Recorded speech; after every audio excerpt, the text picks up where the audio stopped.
So that's why I'm upset at that reply that says successful artists need to realize that what separates them from unsuccessful artists with equally good music is mostly luck. It is not mostly luck. It's mostly you waking up and getting things done.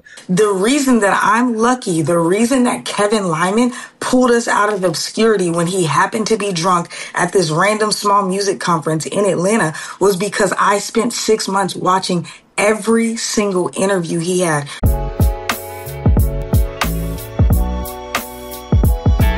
What's going down? It's the At Odds podcast. We're back, and today we will be binge watching episodes of Pop the Balloon, the most viral dating show on the internet. Dame, are you ready for this? Who's your favorite couple, actually, first of all?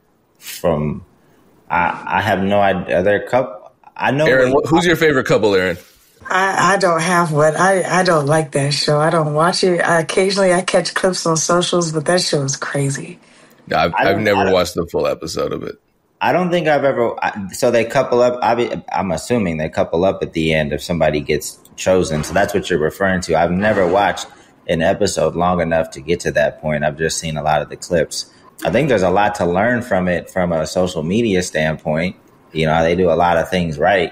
And it works on YouTube too because I'm sure they're making a shitload of money because they're very long. Yeah. They're very long episodes, and obviously they're getting a lot of views. And on YouTube, it's all about watch time. So I'm sure it's got people hooked. That just goes to show that you don't need, because it's not the most quality like studio setup. It's not the most interesting idea. Or like unique, but it's creative and they're consistent and they're working with what they have. And I'm sure they're making enough money to continue to level up if that's what they decide to do. Like they can continue to invest in a set. I'm sure, people are reaching out at this point, maybe Tubi, other platforms, they're doing enough to kind of keep getting to the next level. But we didn't intend to talk about Pop. Is it called Pop the Balloon? Yeah. There was just a clip recently that someone sent me where a dude got his balloon popped when he said that he made beats for a living. So I could see it. I could see it. I could too. I wouldn't have said that. That's hilarious.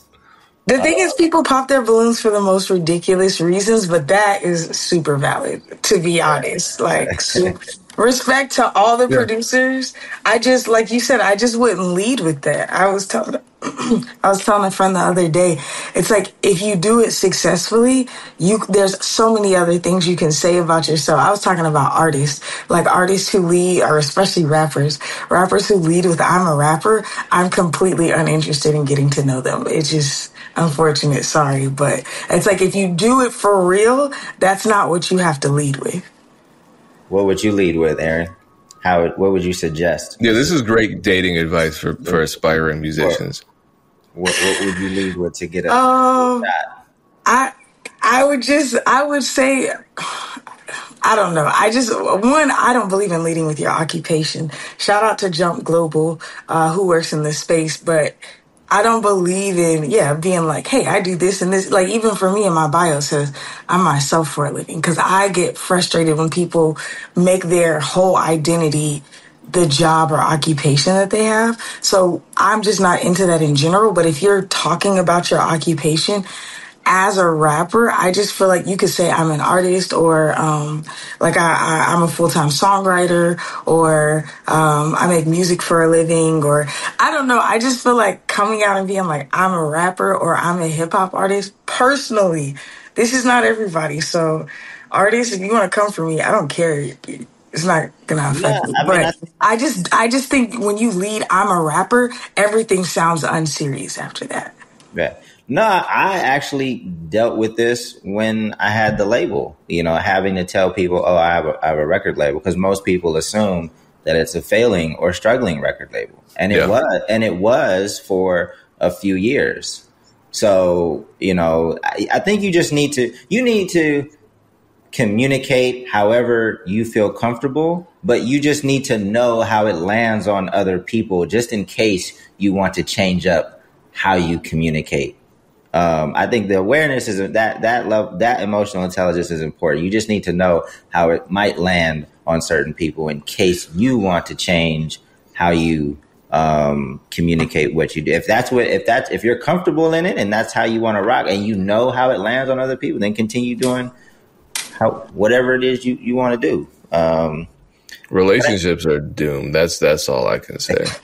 But I anyway. think even in the real world though, it's like what David's saying. Like when I was in Atlanta, like young and like in the streets, and everybody's like, "Oh, I manage this artist, I manage this artist." Yeah. I had to stop saying I was a manager because I was really managing artists and like touring. And even when I wasn't full time, I was making money. We weren't like trying to figure it out, or at least the company, was making money. So I just changed and started saying I'm a music exec because immediately people's minds go to, "Oh, who do you work for? What do you do?" And then I'll be like, "Oh yeah, I run my own management company." That positioned me different than I manage artists because everybody manages artists. You know what I'm saying? Yeah. And you might change depending on who you're speaking to. Because if you know that that's going to put them off potentially and you don't really want to talk to that person, I might say it because then I won't have to continue that conversation. You're gonna assume that the label is struggling and I'm gonna be able to go on with my day. So, or every artist is going to ask you to sign them, even though they don't know one thing about you. Yeah, you got to kind of know. I mean, again, that's where emotional intelligence comes in, and that's so crucial. People don't have that, and these shows kind of demonstrate that there's very little self-awareness. You froze up a bit, Pain, reactive. And then you're still frozen. Okay, man. You froze. That comment froze up again. You might want to say it again. I was saying, can you hear me? Yeah, now we can. I was saying people don't have emotional intelligence, and shows like that demonstrate that.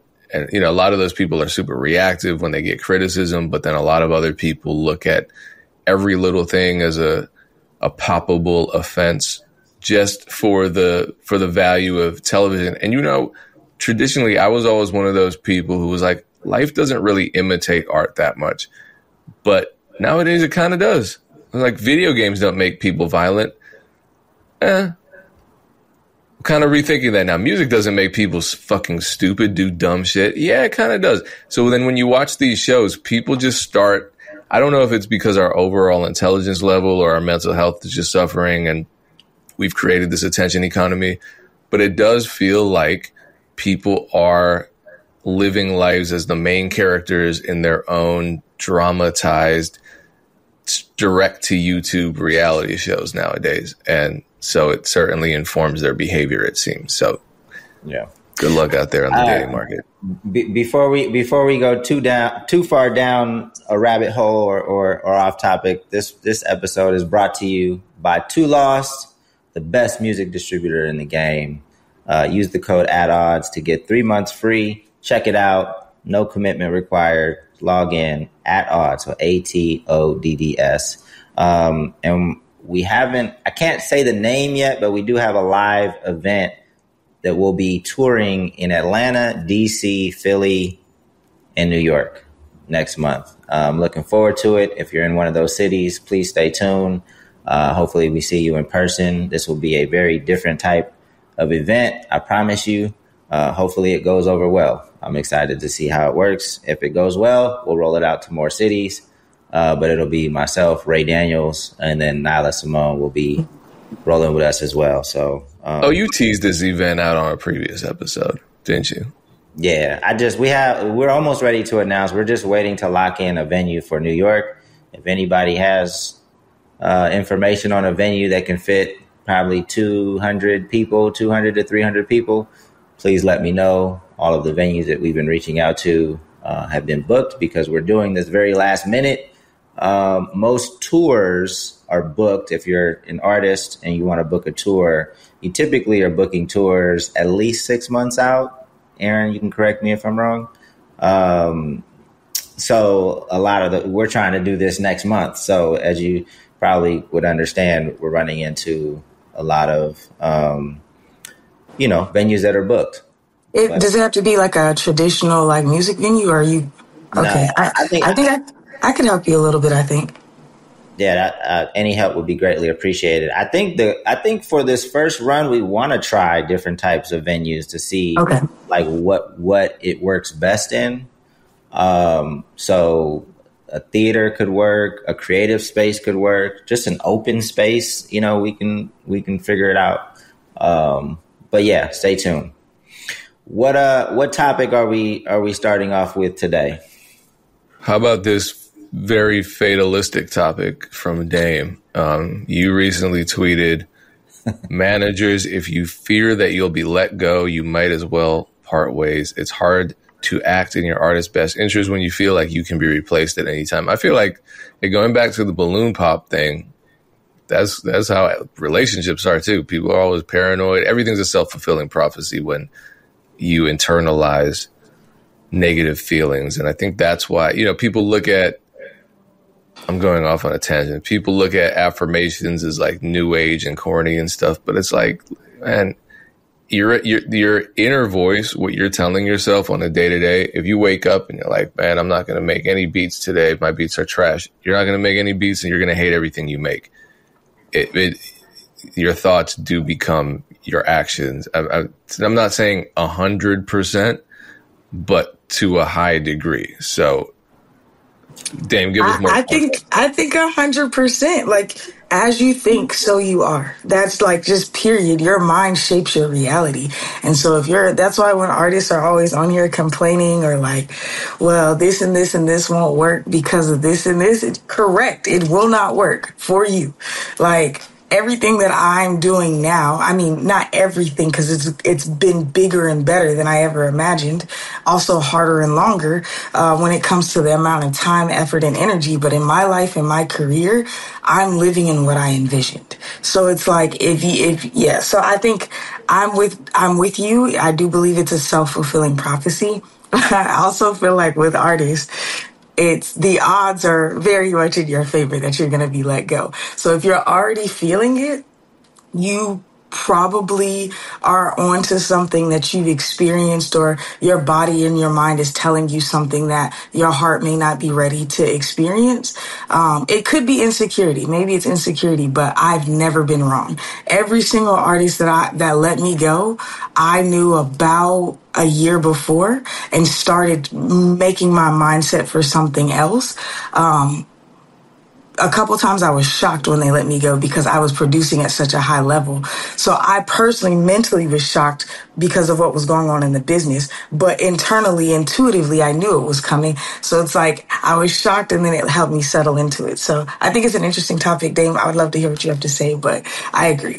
I'm going to have a question about what you just said after I give my thoughts around this, because it was after a conversation that I had with a manager that I don't know if is an example of this, but it made me want to tweet this because I've seen it time and time again, right? Because if you feel like you're about to get let go, or could get let go in any time, you're going to probably turn into like self-preservation mode, right? And now you're going to start making decisions that preserve your spot over like the health of the entire team, or even the growth of the artist, right? Because you might not let certain people in because you might start to see them as a threat, even though they can help the team, right? So if there's a publicist, anybody that can help the team, you're probably thinking, oh, the artist might replace me with this person. I got to keep them at arm's length. I'm not going to bring them around. Right. So now it's not bettering the team.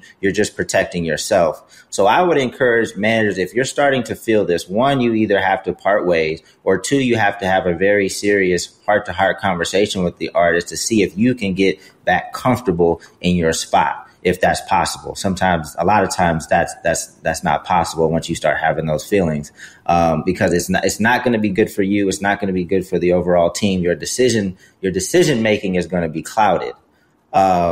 So artists, I think, should hear this too, so that you can continue to have that open communication that keeps everybody comfortable in their spot. And you need to learn the business, need to educate yourself, because sometimes you guys think you can replace your manager with somebody that doesn't have a manager skill set. You just got excited because they could get you on World Star Hip Hop and thought that they could manage you. Right. So it really comes down to communication. But the question that I wanted to ask you, Aaron, based on what you said, is when you were shocked, like what were some of those reasons that they let you go? if you know, in your mind, you were rocking and rolling, you were doing your thing. What did they say? Like, what? I'm just curious. They didn't say anything. No. Yeah, like it's not like it's gonna. I've never, at least in my experience, known a high level acting manager who had an artist release them with a reasonable conversation. That's just my experience.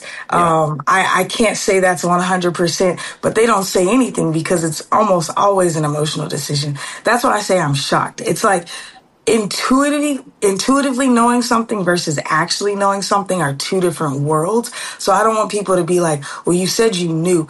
It's like you can sense something, but then you go to your logical mind and what's in front of you and you're like, oh, well, no. And I'm very big on like self-regulating and calming myself down. So it's like, you may have a thought, but again, as you think, so you are. So I'm intentional about taking my thoughts captive, regrouping, recategorizing. I don't fight myself. I let myself experience the emotion and the feeling, but then I'm like, that's not real, or that's not true, or this is where we're going. I could see what you're saying, Dame, as far as like sabotaging and self-preservation. I have never gone into that mode.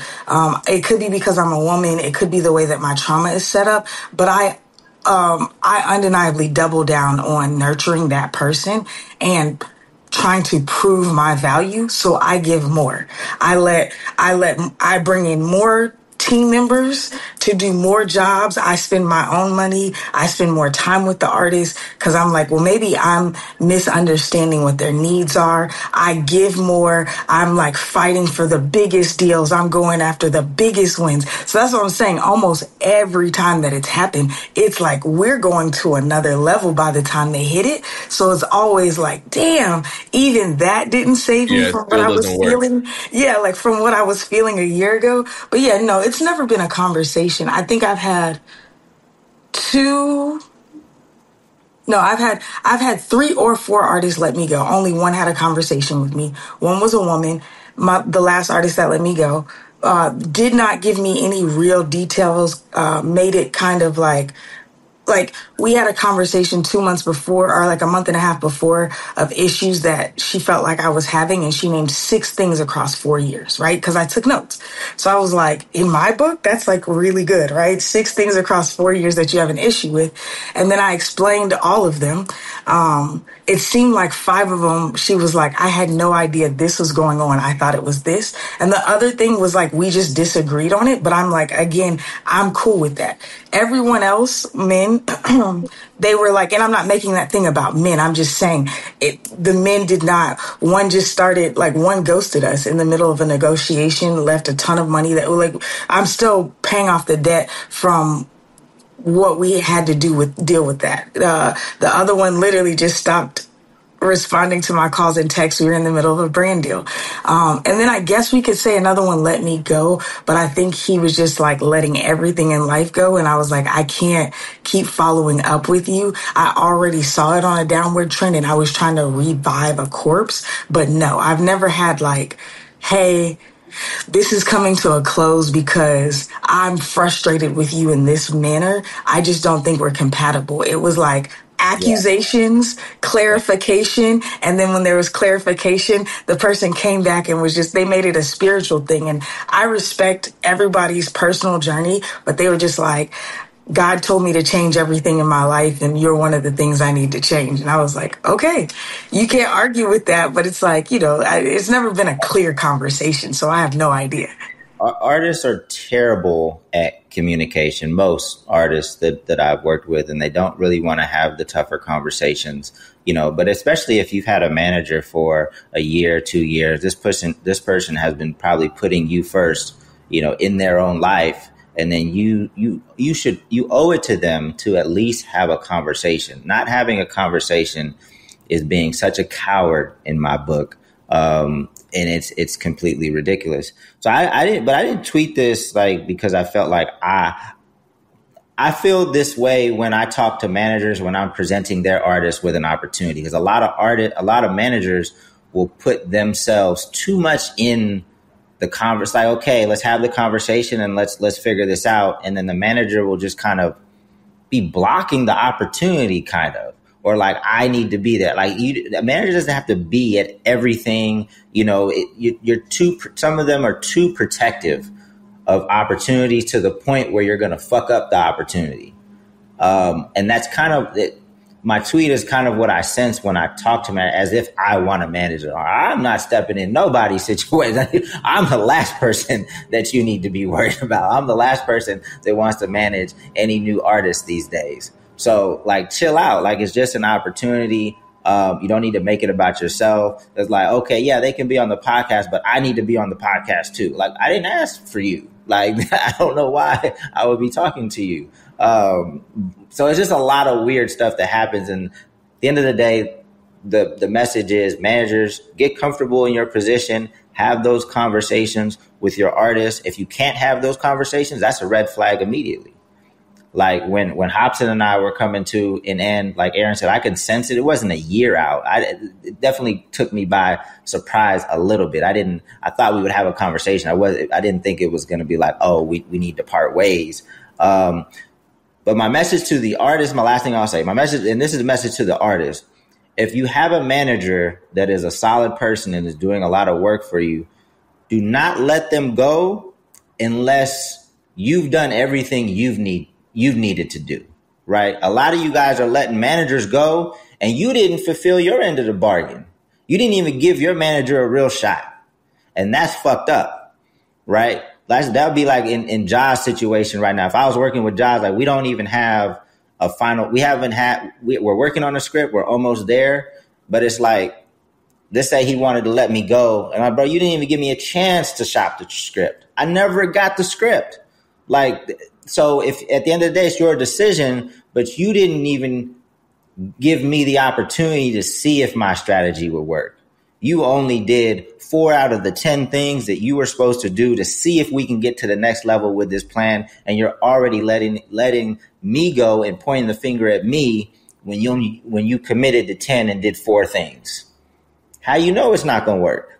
That's my message to the artist. That, like, give up. Well, and that's how producers feel too, honestly, because I feel like I've taken more often than not damn near a manager position, not formally, not in the sense of me handling booking, that kind of thing, but actually, I guess it's just anybody and generally it's a producer that's working with an artist in this capacity, any artist that you're excited about working with. And if they're new and you actually have been working in the music business for a while, there's always going to be that asymmetry. You're here in terms of your experience and your commitment to what you're doing, and they're here. So there's always going to be that risk. And I hate that risk. And now I'm scared to death to get excited about an artist that hasn't done anything, because I've been excited about so many artists. You invest a lot of time into them. I don't know why I was just thinking about this. There was this singer-songwriter out here who swore she was serious. I was doing a lot for her. And when the studio session ended, I'm still in the studio working on the songs and trying to coordinate visual branding, trying to figure out social media strategy, because I'm excited about the music, because I'm invested in it at this point. So when I leave the studio, or when she leaves the studio, I'm still in it working. When she leaves the studio, or when she would leave the studio, she went off and lived her own personal life and focused on every priority but the music. So that when we got back together, I would say, hey, those tests that you were going to do, when I realized it was all over was when she was finally, it took like weeks and weeks to get a photo shoot scheduled for her. And when we finally reconvened, I was like, how did the photo shoot go? She goes, oh, I canceled. I was like, okay, we're done here. But, you don't know until you know. So you invest a lot. And unfortunately, normally that's just, and there's a clip about that, but that unfortunately that's the dynamic that, for whatever reason, I don't know if it's like what I was saying at the beginning, where the media and TV shows and stuff just presented artists as these tortured, chaotic, creative divas all the time, and everyone else's job is to just chase after them and make sure they're feeling good so that they can make the best art possible, and everyone else handles the business, and they're supposed to be aloof and dumb. But if that's the case, a lot of people are living that expectation. I don't know why.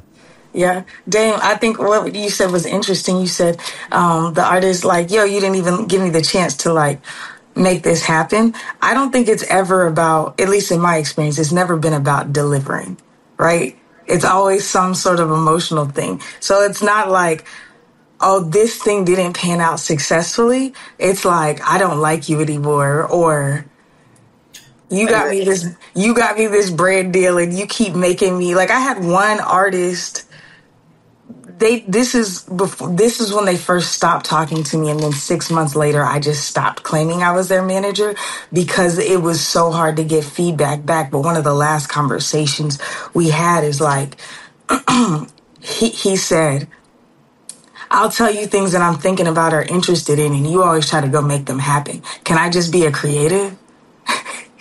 That was like, and this was one of the last comments, like, he was fuming. And I was a dumbass because I was like, oh, I'm not caring for him well. I should be more intuitive instead of more executional, or like, I shouldn't be executing so high. He's just trying to dream and muse. But when he would talk to me, because that's the thing, I could never get him on the phone, whatever. So I'd pull up at his house. I'd pull up at the studio. He loved to paint and just do a lot of random, just a full on creative. So I'd pull up at his house. I'd paint with him. We'd watch music videos. He'd do his thing, be off in Never Land, but as he'd talk, I'd listen. So I'm like, okay, this is where he wants to go. He just doesn't want to have a meeting about it. So I'm thinking I'm doing well by him. Do you know what I'm saying? So then a month later, I'm like, hey, I worked on this, this, and this. That's the one that I told you. I think I told this story before. Homeboy sent me a screenshot that his account was negative. And I'm like, well, you have told me no to every booking that's come through in the last 5 months, but cool. 2 weeks later, I have a brand deal with Puma. And it's like 10 times the amount of negatives he has in his bank account right now. Like, it's a great deal. All he has to do is turn in 4 or 5 pictures. But in order to close the deal with Puma, I represent a bunch of other artists. I put in 2 other artists with this. So I got a big deal, right? I did it like an agency. So I took a bigger percentage up front, whatever. So he basically effed up the deal because he didn't complete his, because I asked him to shoot, like, I turned in his pictures and they're like, this is supposed to feature the shoe. It more so features the artist. I hit him back. I'm like, yo, just take more, zoom in on the shoe a little bit more. They want these type of images. And he just went and posted the ones that he took. And he was like, they just need to pay me. I already posted these. I said, no, but they didn't fit the parameters. And then, so he stopped talking to me. I had to go back to Puma. They cut the deal almost in half. So that means that I had to pay the artists, the other 2 artists, what I had already promised. And then I just took a big hit personally, So fortunately, they paid me part of it. But then that was the beginning. And then the next conversation we had is like, I'm just trying to dream and you're going and getting all these deals. So it's like, it's Which never is illogical, completely correct. illogical. That's what I'm saying. It's from never an outside about the actual perspective, thing. Yeah, but there was something else going on with, because that's the dumbest shit I've ever heard. Correct. And I heard, he went through 3 other managers that were his homies, whatever, over the course of the last, I guess, like 3 or 4 years now. And even those people are like, yeah, we're not friends anymore. Like, there's no satisfying this person. And I think that he probably shit in the water. So they were looking at me a certain type of way. All these people have come back around and they're just like, how are you there so long? And I'm like, I don't know, a lack of self-worth, apparently. So, and it's just like, the type of progression that we had was astronomical in the short amount of time I was there. If I look at what we did, it should have never happened. So I think I was blessed. But yeah, it's just, I think what you said, Dane, it just struck me as very interesting, because if it was about things not getting done, I would be more prone to be like, I can own that. That was part of the conversation with the last artist that let me go. They were saying these things aren't getting done, and also this is an issue. And then I would be like, well, you had a conversation with me 8 months ago and said you didn't want to do any of this extra stuff aside from record music and put it out because I was doing too much, which is your critique here. Do you know what I'm saying? So then they were like, oh, I kind of forgot I told you that. Do you know what I'm saying? So then it was like, you can't really have an issue here. So then when we had a conversation again, a week and a half, 2 weeks later, it was, God told me to move on. That's fine. But there was, do you know what I'm saying? It's usually not about, there's actually an issue with the execution of the work.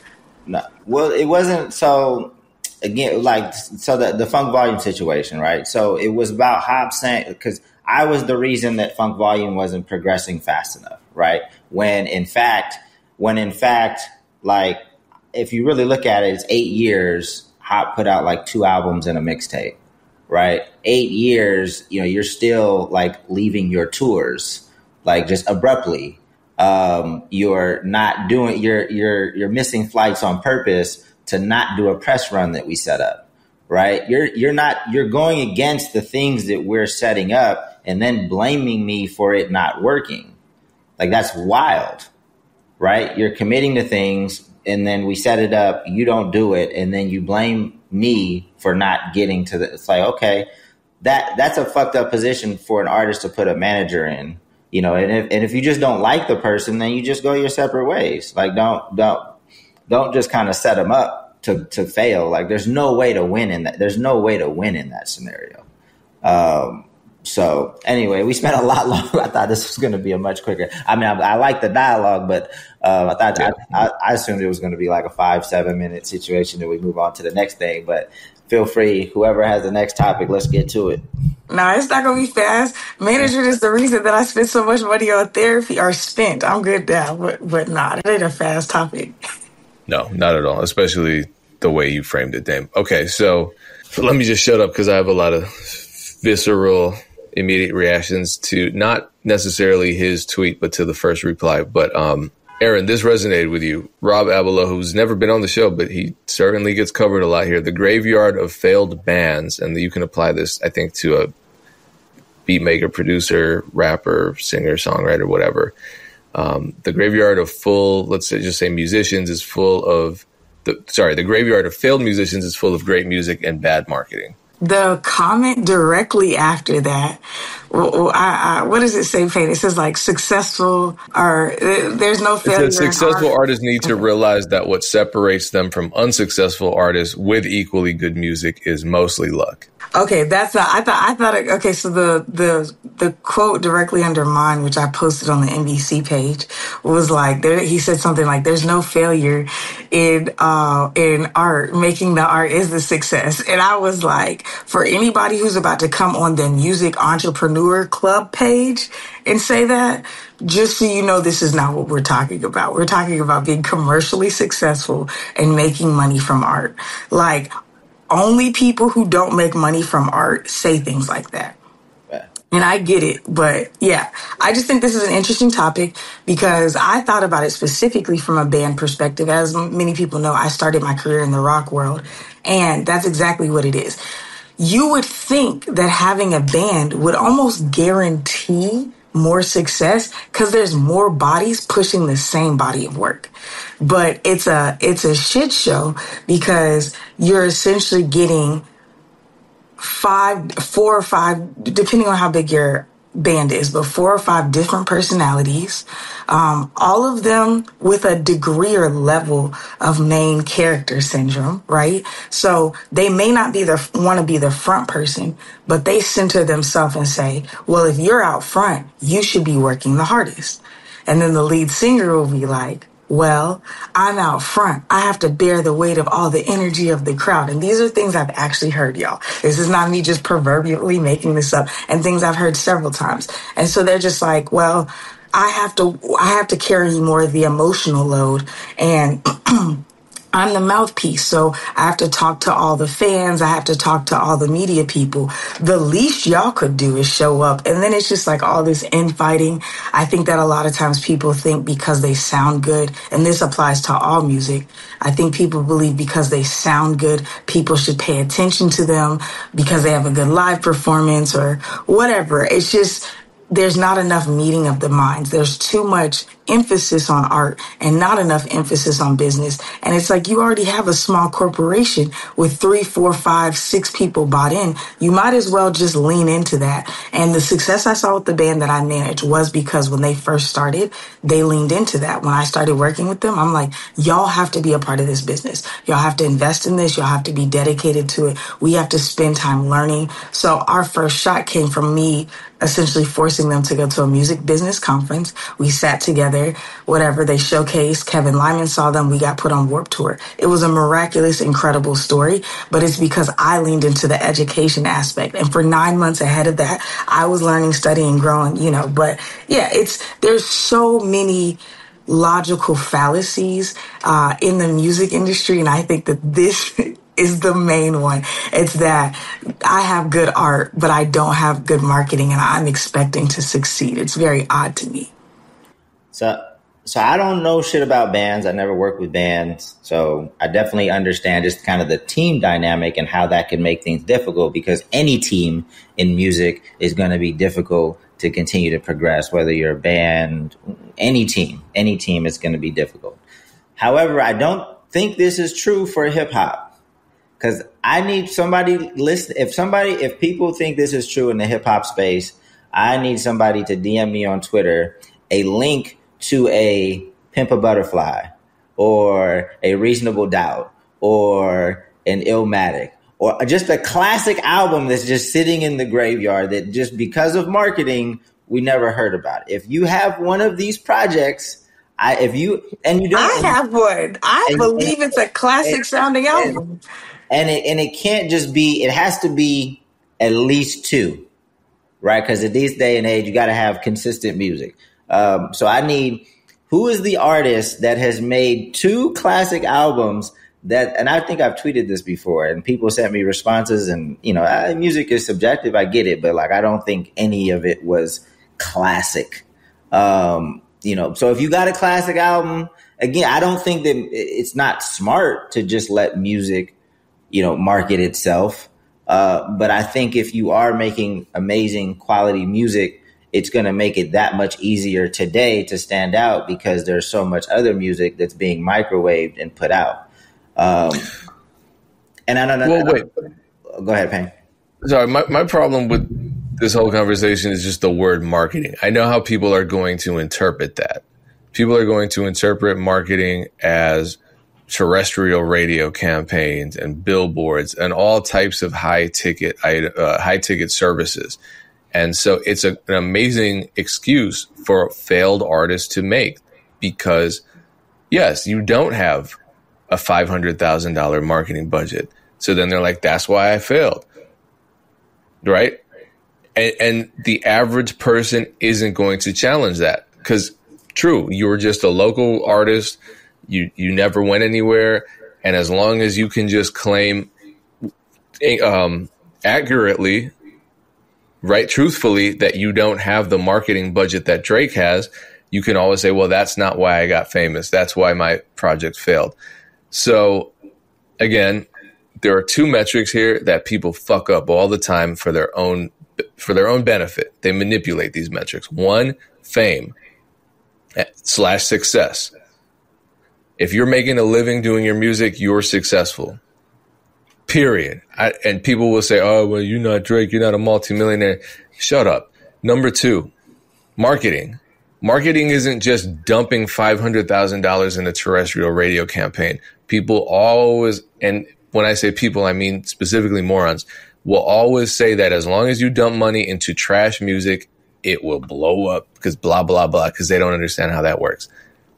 I'm not going to run through all the examples that I personally have seen working in radio where tons of money gets dumped into a lead single from a label and it fails miserably because there are more failures in the music business than there are successes. You dumb motherfuckers don't see it because why would you? It failed. Of course you don't see it. So anytime you hear a song on the radio that's getting played over and over and over and over again, it's a hit. So you say, okay, well, that's a hit. The only way to get a hit is by spending all this money. Yeah, that's a really childish way of looking at things.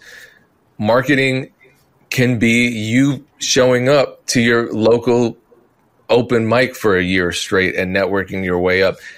Marketing is playing regional events. Marketing is walking down the damn street with flyers. Marketing is posting every day on social media. Marketing is having a content strategy. Marketing is all the stuff that the average artist doesn't do. And so as long as you set these unrealistic expectations for what marketing should mean, you will consistently have an excuse as to why you're not doing those things. And unfortunately, no one checks people on that. You know, like you said, like both of you were talking about when you were managing artists, we're talking about people who didn't deliver the minimum, the bare fucking minimum for these very simple opportunities. You know, hey, wake up tomorrow and show up on time. Oh, man. Make this content and post it on the correct day and make sure the orientation of it is horizontal. Hey, I saw that you just posted 2 days late a vertically oriented video. That's too many instructions, Payne. That's way too many instructions. But you see what I'm saying, and so then people are like, show up for a Zoom again. And yeah. this is a $10,000 deal, and they just want to hear your voice and not mine because I've been talking to them for 6 months. So that's why I'm upset at that reply that says successful artists need to realize that what separates them from unsuccessful artists with equally good music is mostly luck. It is not mostly luck. It's mostly you waking up and getting things done like a fucking adult. It's mostly accountability. It's mostly about actually following through. That's it. I know it sounds corny. It sounds corny. It sounds like some shit you would put on a motivational poster and hang in your high school counselor's office. If you want to rebel against it because it sounds corny, be my guest and just be on Twitter all day replying to Rob's post, justifying why you didn't become the next Drake. Even the luck thing, they say luck is, and this is a corny thing, but it's true. Luck is when preparation meets opportunity.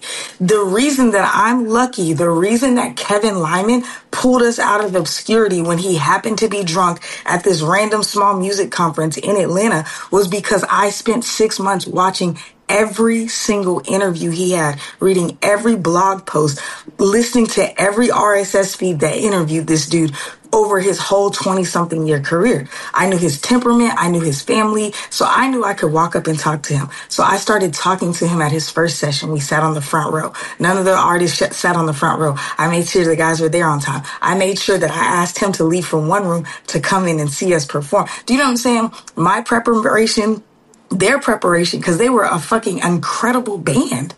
They were incredible. So when they played, he was like, yo, this is different. So he came out of character. He was drinking, timing matched up. Preparation met opportunity. So every time, Puma, we just shot our shot. Puma hit me for a completely other artist who had a brand deal with Reebok. I knew that I couldn't sell. They saw the Reebok deal. They thought it was some small little, he just posted pictures. We had a really long deal with Reebok. So instead of just being like, oh, hey, this artist can't do it, I said, hey, I have these 10 other artists. I think this one would go really well. They chose that artist and then they chose 2 more and it opened up. You know what I'm saying? It's like preparation meeting opportunity. It is luck, sure, but y'all aren't ready for this. Y'all aren't doing what you need to do to position yourself to be lucky.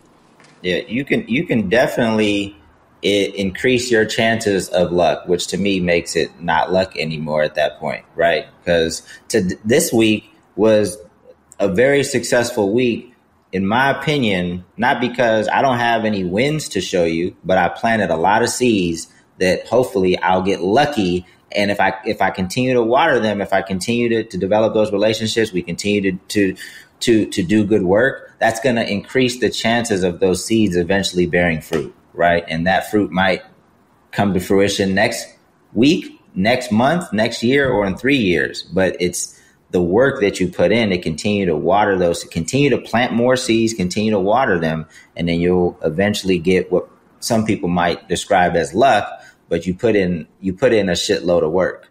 I was gonna say, We started this podcast off talking about the Pop the Balloon show, right? I could literally recreate that show with probably like, if I get some people to call in some favors, maybe like $500. It's not an expensive, but their show is popping versus hella other shows that probably aren't popping on YouTube. So you have to look at that and see why. Like, what are they doing differently? There's a lot of ways to make things move. It's just using more creativity or leveraging, weaknesses of the mass audience. I don't know. Like, there's a lot of ways to make things move. But again, Aaron, please send me, and anybody else watching this, you think you have a classic album that's just in the graveyard, send and it I to don't me. know about classic because, like you said, music is subjective. But I could send you a couple of, and it's like the one I'm gonna send you, the two I'm gonna send you. It's not that they didn't have some sort of commercial success. I think one album probably made us about 30,000. The other one probably made us about 15,000. So to some people, that's like successful. But imagine if we made 30,000. If they would have kept doing what needed to be done. That was just scratching the surface. You know what I'm saying? So for me, it wasn't successful because we should have been, I'm not even saying Drake or Kendrick. We should have just been set up properly and really, really, really winning with that. And I can send you a couple like that. Is just the artist didn't want to market. The artist felt like the music was so good. It should just, whatever. And I could send you some from artists that I didn't work with that I'm a fan of that still get big airtime with me that I'm like, damn, I wish this person would have leaned in to whatever they needed to do. Here's the disconnect. I mean, most people equate marketing with promotion, right? Like if you take any intro to marketing course, it's price, product, place, promotion. And my thing is, if the music is so good, like that's part of marketing. So keep releasing the music. I'm assuming the people you're talking about stopped releasing the music. Come on. Right? If you stop, if you're not going to do any of the other P's, you're not going to. The least you could do is continue making the music, and that's what I'm saying. If the music's that great and you continue to make it, it should have some level of success, in my opinion. I mean, you talking that talk right now. I agree with you. I completely agree with you. That's the frustrating thing. It's like tying my business model to somebody's whims was just like bad business. Management is a shit show. If you're asking, should I manage this person? Don't. Just don't. I'm telling you, don't. It never makes sense, y'all. It never makes sense.